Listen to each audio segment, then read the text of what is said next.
Chapter 2. Lesson 2. Why teach financial literacy? It's not how much money you make. It's how much money you keep. In 1990, Mike took over his father's empire and is, in fact, doing a better job than his dad did. We see each other once or twice a year on the golf course. He and his wife are wealthier than you could imagine. Rich Dad's empire is in great hands. And Mike is now grooming his son to take his place, as his dad had groomed us. In 1994, I retired at the age of 47. And my wife Kim was 37. Retirement does not mean not working. For us, it means that, barring unforeseen cataclysmic changes, we can work or not work. And our wealth grows automatically, staying ahead of inflation. Our assets are large enough to grow by themselves. It's like planting a tree. You water it for years. And then one day it doesn't need you anymore. Its roots are implanted deep enough. Then the tree provides shade for your enjoyment. Mike chose to run the empire. And I chose to retire.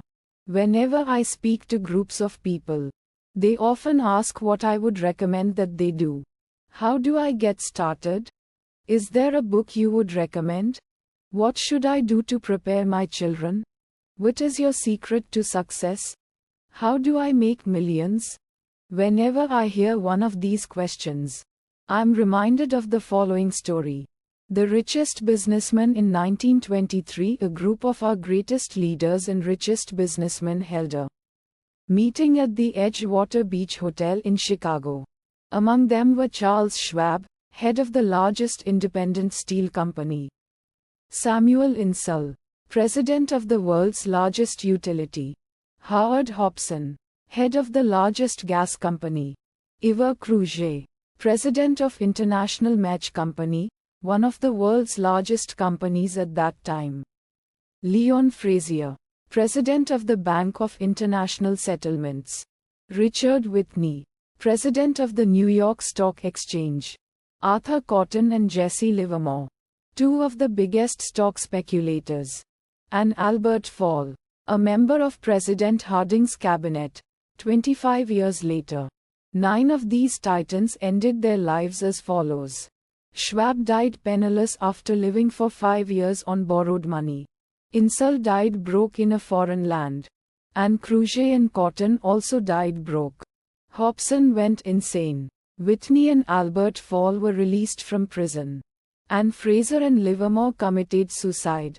I doubt if anyone can say what really happened to these men. If you look at the date, 1923, it was just before the 1929 market crash and the Great Depression, which I suspect had a great impact on these men and their lives. The point is this. Today we live in times of greater and faster change than these men did. I suspect there will be many booms and busts in the coming years that will parallel the ups and downs these men faced. I am concerned that too many people are too focused on money and not on their greatest wealth, their education. If people are prepared to be flexible, keep an open mind and learn, they will grow richer and richer despite tough changes. If they think money will solve problems, they will have a rough ride. Intelligence solves problems and produces money. Money without financial intelligence is money soon gone. Most people fail to realize that in life. It's not how much money you make. It's how much money you keep. We've all heard stories of lottery winners who are poor, the end suddenly rich, and then poor again. They win millions, yet are soon back where they started. Or stories of professional athletes, who at the age of 24 are earning millions, but are sleeping under a bridge 10 years later. I remember a story of a young basketball player who, a year ago, had millions. Today, at just 29, he claims his friends, attorney, and accountant took his money, and he was forced to work at a car wash for minimum wage. He was fired from the car wash because he refused to take off his championship ring as he was wiping off the cars. History made national news and he is appealing his termination, claiming hardship and discrimination. He claims that the ring is all he has left and if it was stripped away, he'll crumble. I know so many people who became instant millionaires, and while I am glad some people have become richer and richer, I caution them that in the long run, it's not how much money you make, it's how much you keep, and how many generations you keep it. So when people ask, where do I get started? Or, tell them how to get rich quick, they often are greatly disappointed with my answer. I simply say to them what my rich dad said to me when I was a little kid. If you want to be rich, you need to be financially literate. That idea was drummed into my head every time we were together. As I said, my educated dad stressed the importance of reading books, while my rich dad stressed the need to master financial literacy. If you are going to build the empire state building, the first thing you need to do is dig a deep hole and pour a strong foundation. If you are going to build a home in the suburbs, all you need to do is pour a 6-inch slab of concrete. Most people, in their drive to get rich, are trying to build an empire state building on a 6-inch slab. Our school system, created in the agrarian age, still believes in homes with no foundation. Dirt floors are still the rage. So kids graduate from school with virtually no financial foundation.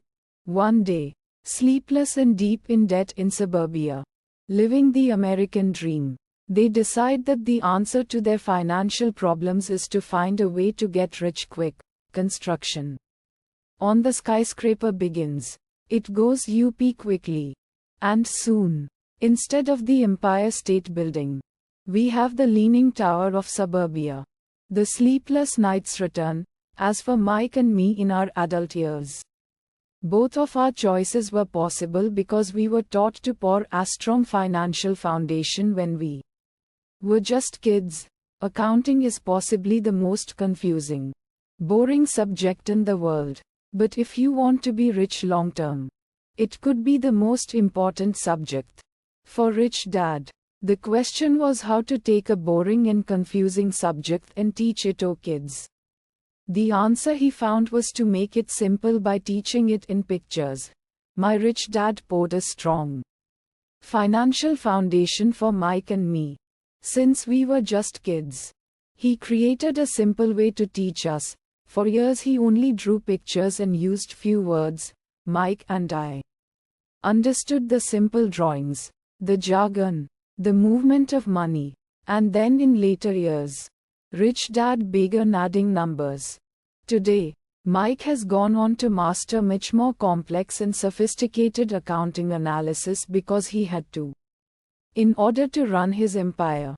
I am not as sophisticated because my empire is smaller.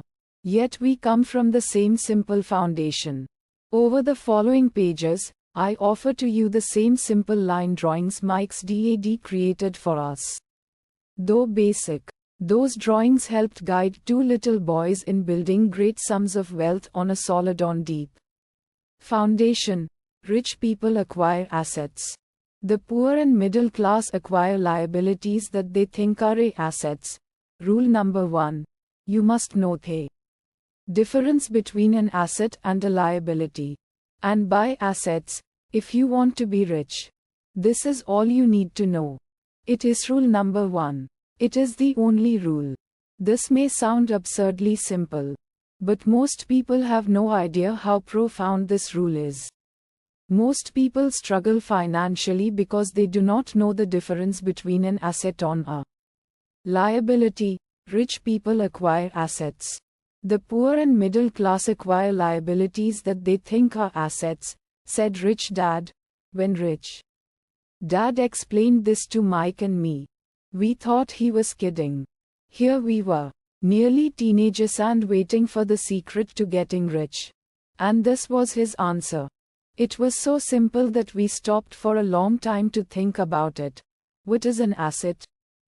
Asked Mike. Don't worry right now, said Rich Dad. Just let the idea sink in. If you can comprehend the simplicity, your life will have a plan and be financially easy. It is simple. That is why the idea is missed. You mean all we need to know is what an asset is, acquire them, and we'll be rich? I asked. Rich Dad nodded his head. It's that simple. If it's that simple, how come everyone is not rich? He asked. Rich Dad smiled. Because people do not know the difference between an asset and a liability. I remember asking. How could adults be so misguided? If it is that simple, if it is that important, why would everyone not want to find out? It took Rich Dad only a few minutes to explain what assets and liabilities were. As an adult, I have difficulty explaining it to other adults. The simplicity of the idea escapes them because they have been educated differently. They were taught by other educated professionals, such as bankers, accountants, real estate agents, financial planners, and so forth. The difficulty comes in asking adults to unlearn or become children again. An intelligent adult often feels it is demeaning to pay attention to simplistic definitions. Rich Dad believed in the KISS principle. Keep it simple, stupid. Or keep it super simple. So he kept it simple for us. And that made our financial foundation strong. So what causes the confusion? How could something so simple be so screwed up? Why would someone buy an asset that was really a liability? The answer is found in basic education. We focus on the word literacy and not financial literacy. What defines something to be an asset or a liability are not words. In fact, if you really want to be confused, look up the words asset and liability in the dictionary. I know the definition may sound good to a trained accountant, but for the average person, it makes no sense. But we adults are often too proud to admit that something does not make sense. An asset puts money in my pocket. A liability takes money out of my pocket. To us young boys, Rich Dad said, what defines an asset are not words, but numbers. And if you can't read the numbers, you can't tell an asset from a hole in the ground. In accounting, Rich Dad would say, it's not the numbers, but what the numbers are telling you. It's just like words. It's not the words, but the story the words are telling you. If you want to be rich, you've got to read and understand numbers. If I heard that once, I heard it 1,000 times from my rich dad. And I also heard, the rich acquire assets, and the poor and middle class acquire liabilities.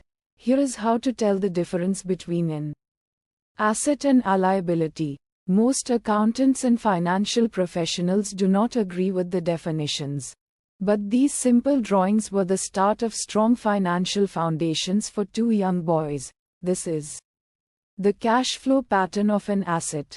FTEN called a profit and loss statement. It measures income and expenses, money in and money out. The lower part of the diagram is a balance sheet. It's called that because it's supposed to balance assets against liabilities. Many financial novices do not know the relationship between the income statement and the balance sheet. And it is vital to understand that relationship. So as I said earlier, my rich dad simply told two young boys that assets put money in your pocket. Nice, simple, and usable. This is the cash flow pattern of a liability. Now that assets and liabilities have been defined through pictures, it may be easier to understand my definitions in words. An asset is something that puts money in my pocket. A liability is something that takes money out of my pocket. This is really all you need to know. If you want to be rich, simply spend your life buying assets. If you want to be poor or middle class, spend your life buying liabilities. illiteracy, both in words and numbers, is the foundation of financial struggle.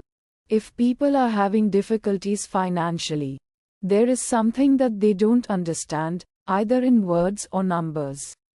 The rich are rich because they are more literate in different areas than people who struggle financially. So if you want to be rich and maintain your wealth, it's important to be financially literate. In words as well as numbers, the arrows in the diagrams represent the flow of cash, or cash flow. Numbers alone mean little, just as words out of context mean little. It's the story that counts. In financial reporting, reading numbers is looking for the plot, the story of where the cash is flowing. In 80% of most families, the financial story paints a picture of hard work to get ahead.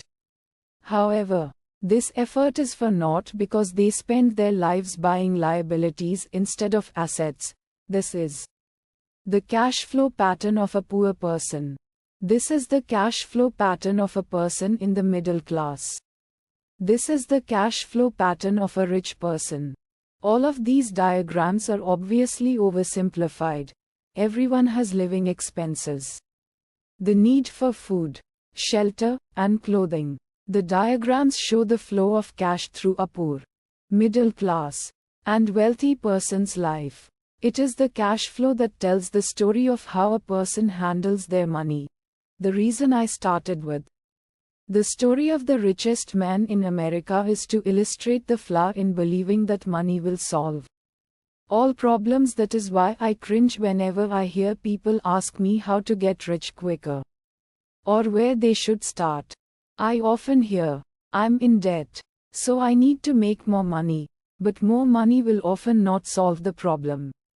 In fact, it may compound the problem. Money often makes obvious our tragic human flaws, putting a spotlight on what we didn't know. That is why, all too often, a person who comes into a sudden windfall of cash, let's say an inheritance, a pay raise, or lottery winnings, soon returns to the same financial mess, if not worse, than the mess they were in before. Money only accentuates the cash flow pattern running in your head. If your pattern is to spend everything you get, most likely an increase in cash will just result in an increase in spending. Thus, the saying, a fool and his money is one big party. Cash flow tells the story of how a person handles money. I have said many times that we go to school to gain scholastic and professional skills, both of which are important. We learn to make money with our professional skills. In the 1960s, when I was in high school, if someone did well academically, people assumed this bright student would go on to be a medical doctor because it was the profession with the promise of the greatest financial reward. Today, doctors face financial challenges I wouldn't wish on my worst enemy. Insurance companies taking control of the business, managed health care, government intervention, and malpractice suits. Today, kids want to be famous athletes, movie stars, rock stars, beauty queens, or so because that is where the fame, money, and prestige are. That is the reason it is so hard to motivate kids in school today. They know that professional success is no longer solely linked to academic success, as it once was, because students leave school without financial skills. Millions of educated people pursue their profession successfully, but later find themselves struggling financially. They work harder but don't get ahead. What is missing from their education is not how to make money, but how to manage money. It's called financial aptitude. What you do with the money once you make it. How to keep people from taking it from you. How to keep it longer. And how to make that money work hard for you. Most people don't understand why they struggle financially because they don't understand cash flow. A person can be highly educated, professionally successful, and financially illiterate. These people often work harder than they need to because they learned how to work hard, but not how to have their money work hard for them. How the quest for a financial dream turns into a financial nightmare. The classic story of hardworking people has a set pattern. Recently married, the happy, highly educated young couple moves into one of their cramped rented apartments. Immediately, they realize that they are saving money because two can live as cheaply as one. The problem is their apartment is cramped. They decided to save money to buy their dream home so they can have kids. They now have two incomes, and they begin to focus on their careers. Their incomes begin to increase. As their incomes go up, their expenses go up as well. The number one expense for most people is taxes. Many people think it's income tax. But for most Americans, their highest tax is Social Security. As an employee, it appears as if the Social Security tax combined with the Medicare tax rate is roughly 7.5%. But it's really 15% since the employer must match the Social Security amount. In essence, it is money the employer can't pay you. On top of that, you still have to pay income tax on the amount deducted from your wages for Social Security tax. Income you never received because it went directly to Social Security through withholding. Going back to the young couple, as a result of their incomes increasing, they decide to buy the house of their dreams. Once in their house, they have a new tax called property tax. Then they buy a new car, new furniture, and new appliances to match their new house. All of a sudden, they wake up and their liabilities column is full of mortgage and credit card debt. Their liabilities go up. They're now trapped in the rat race. Pretty soon a baby comes along and they work harder. The process repeats itself. Higher incomes cause higher taxes, also called bracket creep. A credit card comes in the mail. They use it and max it out. A loan company calls and says their greatest asset, their home, has appreciated in value because their credit is so good. The company offers a bill consolidation loan and tells them the intelligent thing to do is clear off the high-interest consumer debt by paying off their credit card. And besides, interest on their home is a tax deduction. They go for it and pay off those high-interest credit cards. They breathe a sigh of relief. Their credit cards are paid off. They've now folded their consumer debt into their home mortgage. Their payments go down because they extend their debt over 30 years. It is the smart thing to do. Their neighbor calls to invite them to go shopping. The Memorial Day sale is on. They promise themselves they'll just window shop. But they take a credit card. Just in case, I run into this young couple all the time. Their names change, but their financial dilemma is the same. They come to one of my talks to hear what I have to say. They ask me, "Can you tell us how to make more money?" They don't understand that their trouble is really how they choose to spend the money they do have. It is caused by financial illiteracy and not understanding the difference between an asset and a liability. More money seldom solves someone's money problems. Intelligence solves problems. There is a saying a friend of mine says over and over to people in debt. If you find you have dug yourself into a hole, stop digging. As a child, my dad often told us that the Japanese were aware of three powers: the power of the sword, the jewel, and the mirror. The sword symbolizes the power of weapons. America has spent trillions of dollars on weapons and, because of this, is a powerful military presence in the world. The jewel symbolizes the power of money. There is some degree of truth to the saying. Remember the golden rule: he who has the gold makes the rules. The mirror symbolizes the power of self-knowledge. This self-knowledge, according to Japanese legend, was the most treasured of the three. All too often, The poor and middle class allow the power of money to control them. By simply getting up and working harder, failing to ask themselves if what they do makes sense, they shoot themselves in the foot as they leave for work every morning. By not fully understanding money, the vast majority of people allow its awesome power to control them. If they used the power of pay mirror, they would have asked themselves, does this make sense? All too often, instead of trusting their inner wisdom, that genius inside, most people follow the crowd. They do things because everybody else does them. They conform, rather than question. Often, they mindlessly repeat what they have been told. Diversify. Your home is an asset. Your home is your biggest investment. You get a tax break for going into greater debt.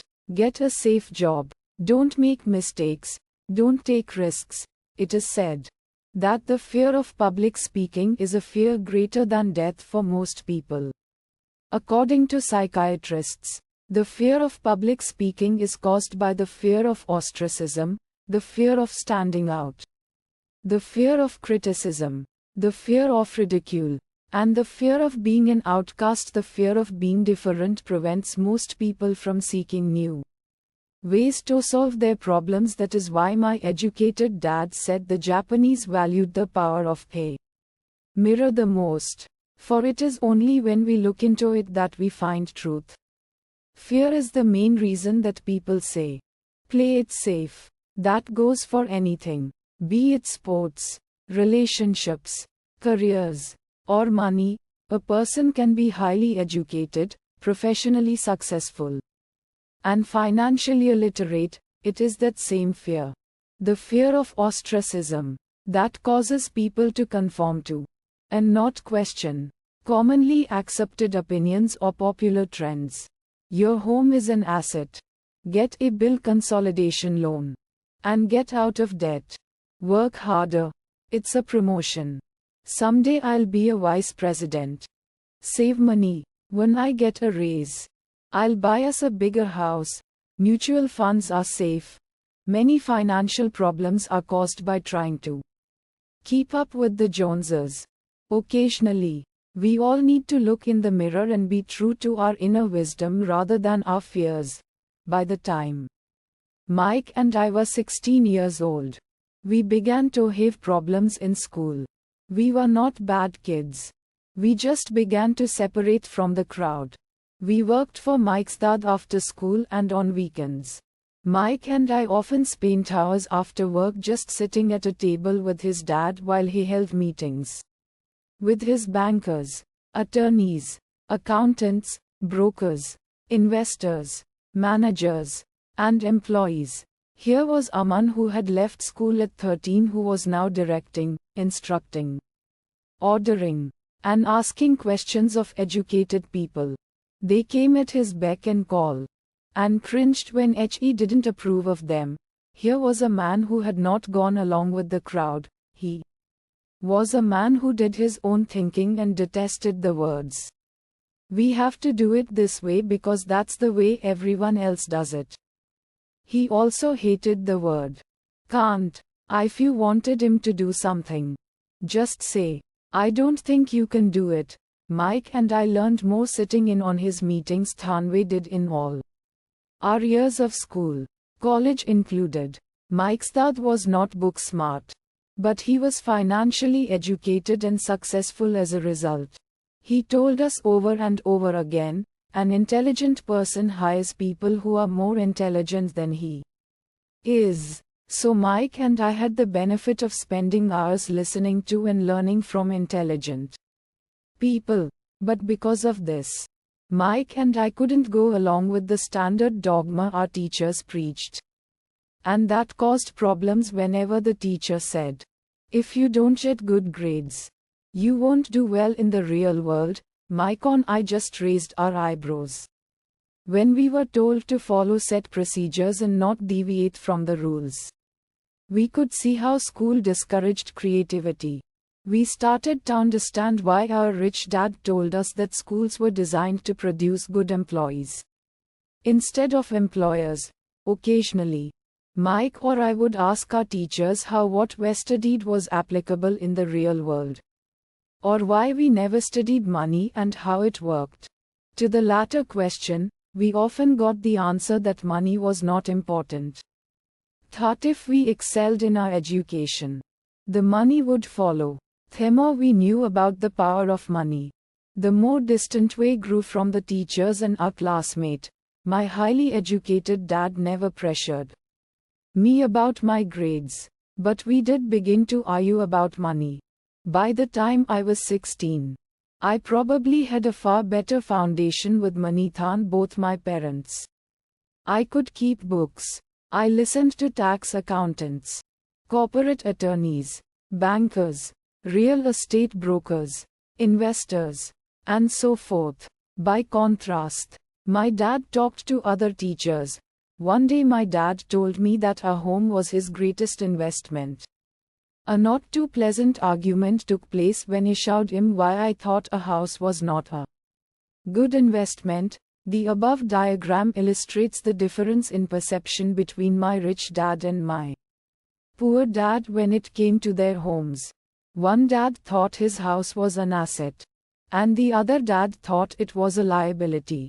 I remember when I drew the following diagram for my dad showing him the direction of cash flow. I also showed him the ancillary expenses that went along with owning the home.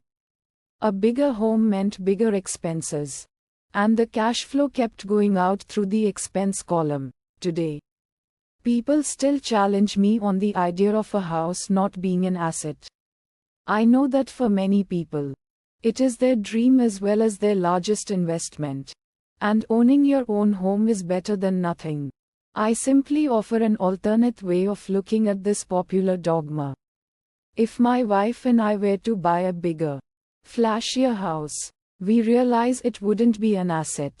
It would be a liability since it would take money out of our pocket.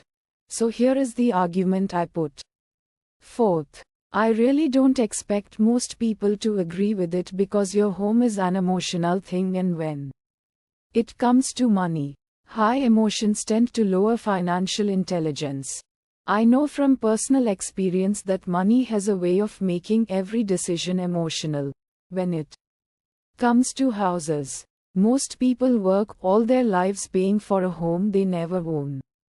In other words, most people buy a new house every few years, each time incurring a new 30-year loan to pay off the previous one, even though people receive a tax deduction for interest on mortgage payments. They pay for all their other expenses with after-tax dollars, even after they pay off their mortgage. My wife's parents were shocked when the property taxes on their home increased to $1,000 a month. This was after they had retired. So the increase put a strain on their retirement budget, and they felt forced to move. Houses do not always go up in value. I have friends who owe $1 million for a home that today would sell for far less. The greatest losses of all are those from missed opportunities.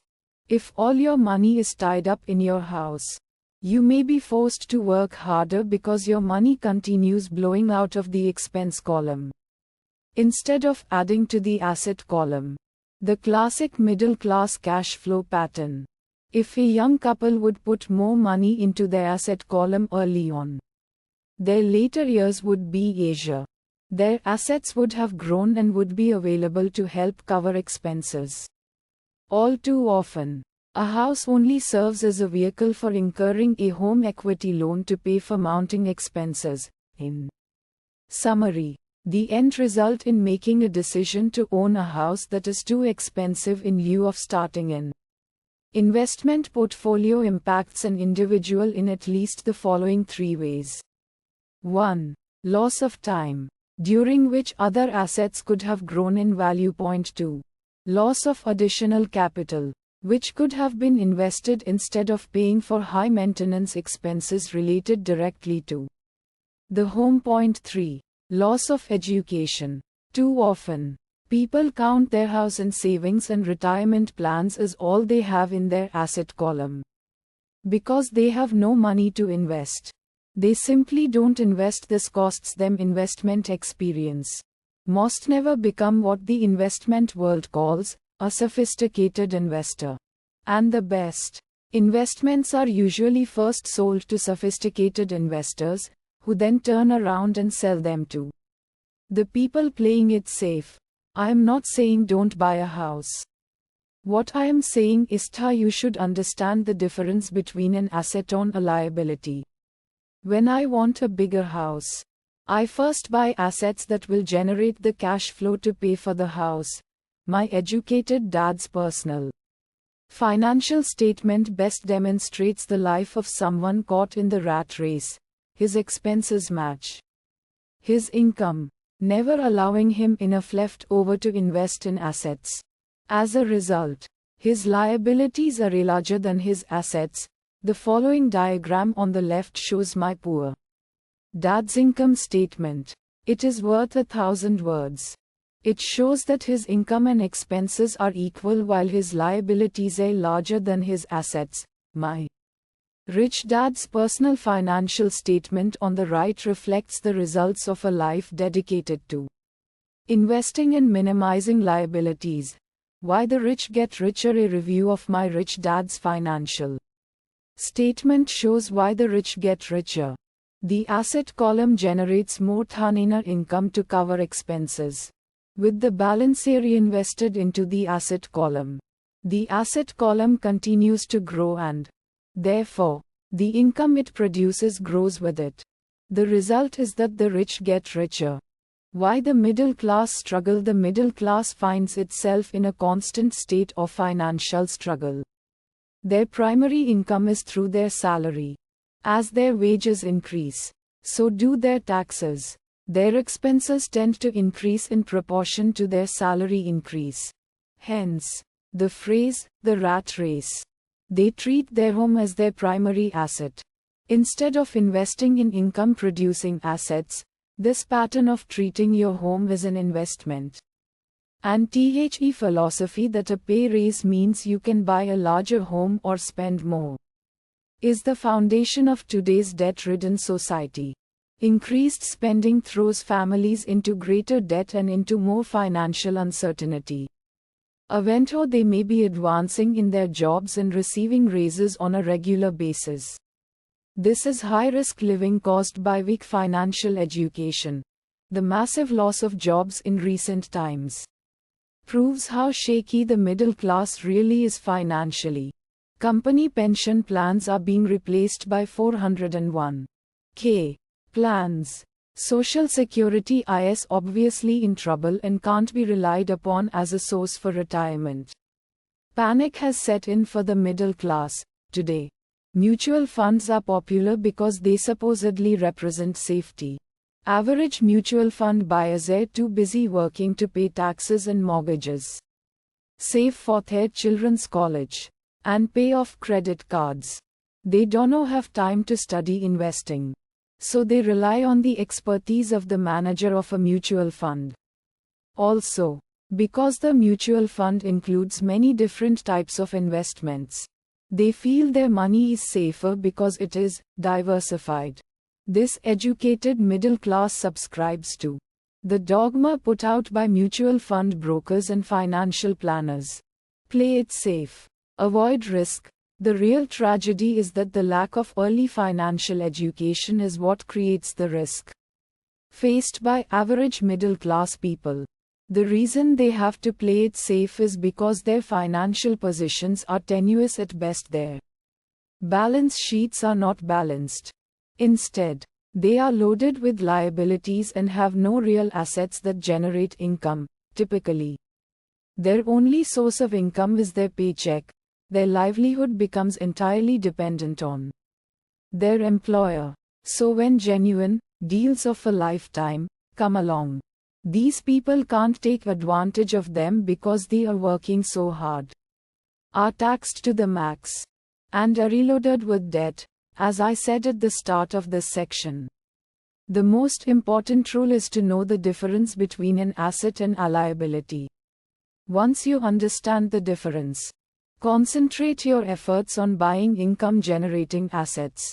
That's the best way to get started on a path to becoming rich. Keep doing that, and your asset column will grow.